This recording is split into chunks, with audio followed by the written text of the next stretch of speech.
la primera vez que él la oyó, estaba en un motel teniendo una pesadilla.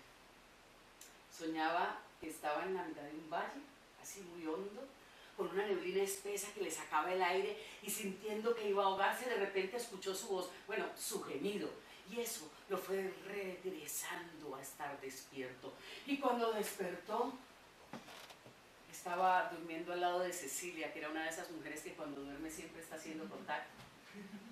Él sentía que sus tetas se le pegaban a la espalda, que la mano le acariciaba la cadera, y pensó que tal vez se había soñado la voz, pero no. Rápidamente ella regresó a sus gemidos. Era una mujer que gemía en la habitación de al lado. ¿Cómo gemía?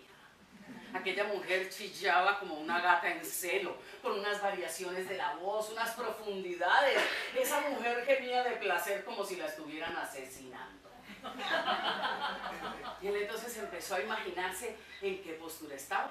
Primero pensó que estaba en una postura recostando los codos en las almohadas y mirando directamente el lugar de placer.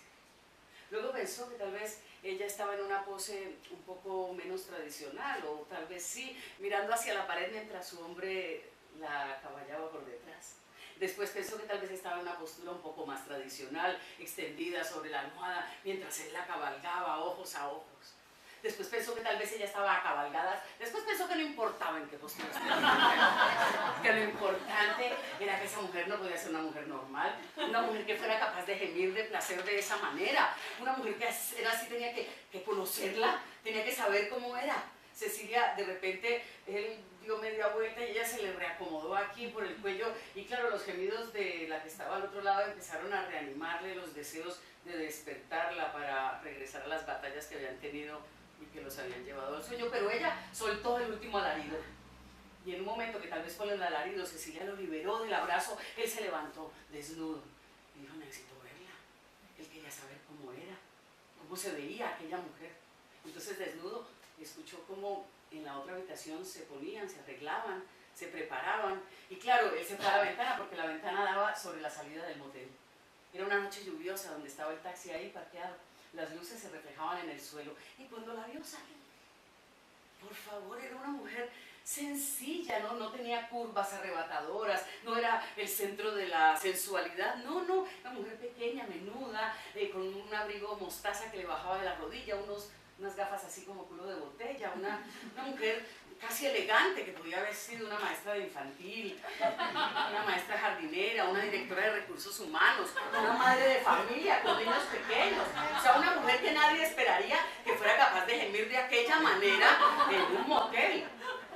Claro, ella se deslizó dentro del taxi y su hombre detrás. Y tal vez por esa sensación que una tiene cuando la están mirando, ella de repente como que miró hacia atrás y el que tenía el pelo levantado lo soltó. Y ella rectificó la mirada. El taxi arrancó.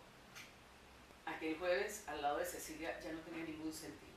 Había adquirido todo el sentido por los gemidos de esa mujer. Esa mujer que le había regresado el temor a la muerte, las ganas de vivir, el deseo.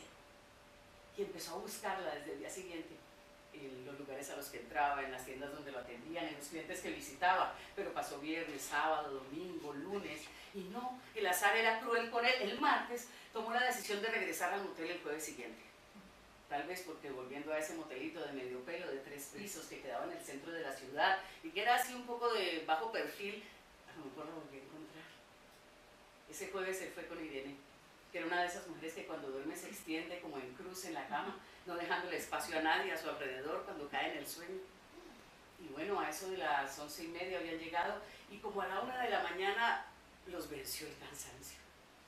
Y él escuchó que en la habitación de al lado entraban. Y en menos de 20 minutos ella empezó a gemir. Claro que era ella, no cabía duda. Una mujer que gime así es inconfundible. Él entonces ya estaba deseoso de que ella supiera que él estaba ahí. Quería que ella se enterara que con él su secreto estaba seguro, pero no sabía muy bien cómo hacérselo saber. Entonces, como Irene estaba tan estirada, él se levantó de la cama, fue, tomó un poco de agua, se puso un pantalón y escuchaba los gemidos de ella, que cada vez eran más intensos. Claro, en alguna otra ocasión le había pasado que una parejita apasionada en una habitación de al lado gimiera, pero siempre gemían los dos. Aquí el hombre no sonaba, sonaba solo ella, y tal vez por eso era aún más tentador. Claro, de repente ella soltó el alarido final y más rápido de lo que él tuvo tiempo de pensar, se vistieron y salieron al pasillo. Y como él no había tomado la decisión, pues decidió salir detrás de ellos. Entonces abrió su habitación y vio cómo se iban alejando, el hombre delante y ella detrás. Y claro, él emprendió una especie de carrera frenada detrás de ella, en pantalón, sin camisa, y ella empezó a acelerar el paso y a mirar así por encima del hombro, un poco incómoda, no entendiendo qué pasaba con ese de la otra habitación que había salido. Cuando iba en la mitad del pasillo, él se dio cuenta que la había cagado. Entonces se regresó a la habitación, cerró la puerta, pero él necesitaba que había sido voluntario, que ella lo supiera. Entonces fue, encendió la luz del baño, regresó a la ventana, estaba el taxi ahí parado, levantó el velo y se quedó mirándola. Ella se deslizó dentro del taxi, detrás su hombre, y sin ella decirle nada, volteó a mirar hacia la ventana y él se quedó con el velo abierto. Fue una mirada que duró un par de segundos, pero fue como toda una vida. Una mirada donde él vio que ella tenía los ojos verdes, donde ella vio que él la miraba claramente y la estaba mirando a ella. El taxi arrancó. Bueno, el jueves siguiente era definitivo. El jueves siguiente él fue con Mariela, que era una de esas mujeres que cuando duerme siempre se duerme como en el filo de la cama, pareciendo que está a punto de dar media vuelta e irse al abismo. Y claro, dio la 1:30, a las 2 de la mañana, a las 4, y ella no vino. Sin embargo, él seguía buscándola en los restaurantes, en los sitios, en los parques, entre los clientes. Pero el azar era cruel con él. El jueves siguiente, él fue con Catalina, que era una de esas mujeres que cuando duerme se abraza a las almohadas y deja un poco torcida la cabeza, de tal manera que respira como si en la habitación hubiera una carreta que se desplaza. Al jueves siguiente, él fue con María, que era una de esas mujeres que cuando duerme extiende la melena sobre las almohadas, y seguía buscándola. Y al jueves siguiente fue con Carolina, que era una mujer de esas que siempre se pone la manta hasta arriba, la frazada, pero deja los pies fuera de la cobija, y eso a él le sentaba fatal porque sufría los pies fríos. Entonces, en un momento que estaba un poco desesperado de no poder dormir, aprovechó y bajó a donde estaba el de la recepción. Él estaba ahí abrazado a su ruanita, cuidándose del frío, tomándose un cafecito caliente, y cuando lo vio venir, él llegó preguntándole por la mujercita, la casi elegante, la del abriguito color mostaza. Claro, el de la recepción no entendía porque él consideraba que ese hombre era un hombre totalmente exitoso, que hacía preguntándole por la mujer casi insignificante que venía. Pero la gente que trabaja en esos puestos sabe que hay que contestar con discreción y no es prudente preguntar mucho.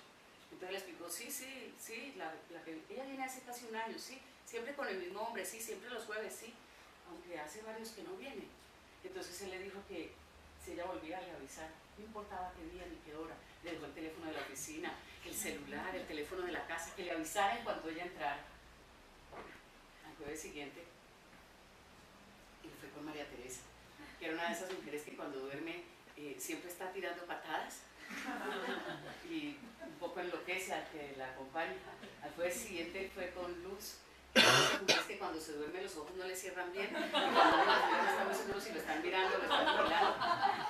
Pero al día siguiente el azar se apiadó de él. Entonces él entró a un restaurante de esos donde se celebran comidas, pues almuerzos empresariales, y cuando entró vio un grupo mixto y en el centro del grupo estaba ella. Él la reconoció en el acto y ella también lo reconoció a él y se puso muy nerviosa. Él iba con Eulalia porque tenía ganas de saber cómo dormía. Se sentaron en una mesa donde él tenía una muy buena mirada sobre la otra mesa y aprovechaba cada oportunidad que tenía para clavar los ojos y enterarse de cosas. Lo primero que se dio cuenta fue que el hombre con el que él la veía los jueves era el que estaba como presidiendo la reunión, un hombre de dedos largos, elegantes, pero que no le daba ninguna atención especial. Y en esa mirada como de reojo él notó algo en donde ella estaba, así que en la siguiente mirada ya se dirigió ahí y se dio cuenta que el hombre que ella tenía al lado la tenía agarrada de la mano, que debía ser el novio, el marido, bueno, o el hombre que tenía derecho a agarrarle la mano en público.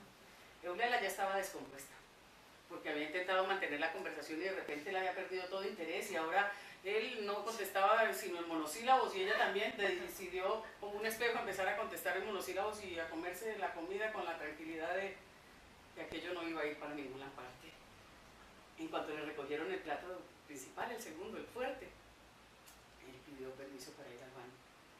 Y cuando llegó al baño era como una esquina del restaurante que estaba separada de con un murito del resto del restaurante. Quedaba la puerta de baño de hombres y la puerta del baño de mujeres. Él entró al baño de hombres y empezó a pensar cómo hacerle saber, cómo que ella no se sintiera amenazada, que perdiera esa sensación de peligro que había tenido. Entonces recordó que siempre en la billetera él guardaba unas tarjetitas blancas, cuando tenía que hacer alguna anotación. Sacó un lapicero y empezó a pensar cómo escribirlo. Y finalmente escribió: no son lo mismo mis jueves sin ti. Ahora el problema era entregársela, sin ponerla en evidencia, sin que los compañeros se dieran cuenta o le preguntaran alguna cosa.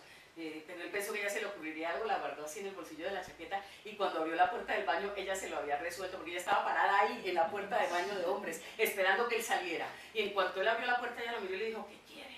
Con una mirada que estaba mezclada entre el horror y casi la amenaza. Y él lo único que hizo fue sacar la tarjetita, entregársela y decirle: tranquila. Nadie en el restaurante bueno, excepto Eulalia, que había notado que ella se había dirigido al baño, pero no había notado que la puerta de las mujeres no se había abierto hasta que él había regresado. Él regresó, empezó a comerse los postres, y en cuanto estaban ya avanzaditos los postres, ella regresó.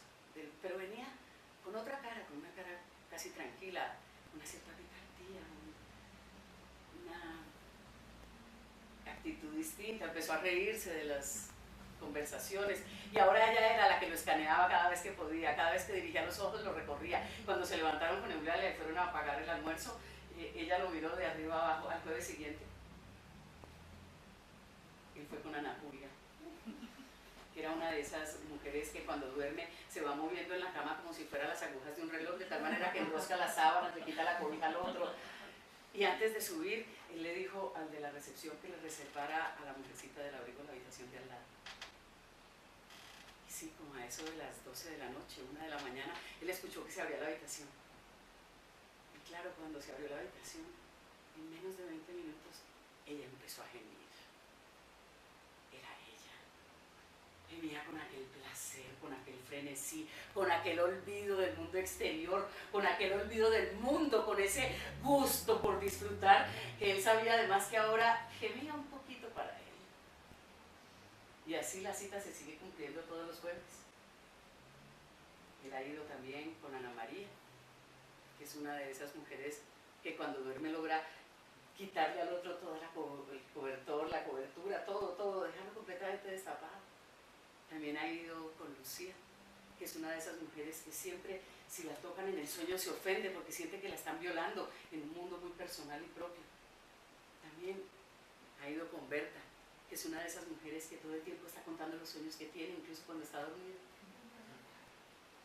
Bueno, él solo teme dos cosas: que un día ya deje de venir y que la vida vuelva a ser como fueron los jueves sin ella. Y luego que un día él llegue y el de la recepción le diga que ya ha venido sola, que deja la puerta abierta y que lo está esperando, porque realmente él no quiere saber cómo duerme ella. Él no quiere ser el motor de su placer, no. Él no quiere saber cómo explica ella en la casa que todos los jueves llega tarde en un taxi. Él no quiere conocer su traición. Él solo quiere que ella siga ahí gimiendo, al otro lado de la pared, gimiendo para él, devolviéndole las ganas de vivir, el miedo a la muerte, la pasión. Que él, incluso cuando le viene la pesadilla otra vez, esa del valle donde está la neblina espesa que le está sacando el aire y él siente que se va a morir ahogado, incluso en el sueño, en la pesadilla, él ya no tiene tanto miedo, porque él sabe que al otro lado del sueño está ella, gimiéndolo para él y rescatándolo